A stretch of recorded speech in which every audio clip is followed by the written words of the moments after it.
Je vous conte maintenant l'histoire de René-Auguste de Chateaubriand, ce magnifique officier de la marine royale française, qui est né en 1718 au manoir des Touches dans les Côtes-d'Armor, baptisé le lendemain. C'est une famille bretonne de vieille souche. Et à 15 ans, le jeune homme, le jeune René-Auguste, s'engage dans la marine royale.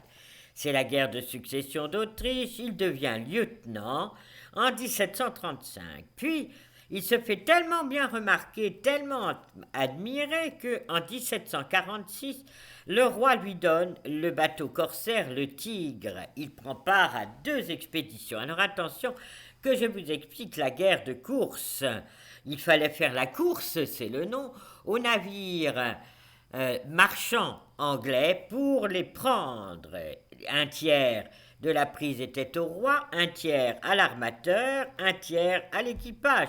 Donc imaginez, si on prenait un bateau, on était riche pour le reste de sa vie. Or notre René-Auguste, en 1746, en a déjà pris 3. En 1747, il est capitaine commandant le Blanquefort vers les Antilles, toujours pour le roi. Antilles, si jamais il rencontrait sur sa route un navire anglais, il le prenait. Donc notre René-Auguste s'installe à Nantes en 1748. Il fait encore des voyages à Saint-Domingue, il devient négrier. Donc, à 34 ans, il se marie en 1753 avec Apolline de Bédé. Et il décide de s'installer à Saint-Malo, mais alors cette fois-ci comme armateur. Il n'est plus officier de l'armée royale.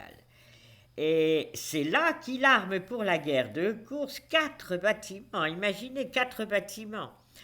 La Ville-les-Génies, l'Amarante, le Vautour, la Providence. Et en plus, il arme 2 autres bâtiments à Rochefort, le Renoncule et le Jeune Auguste. Donc imaginez, sa fortune devient vraiment de plus en plus importante, et tant et si bien qu'en 1761, il achète Combourg.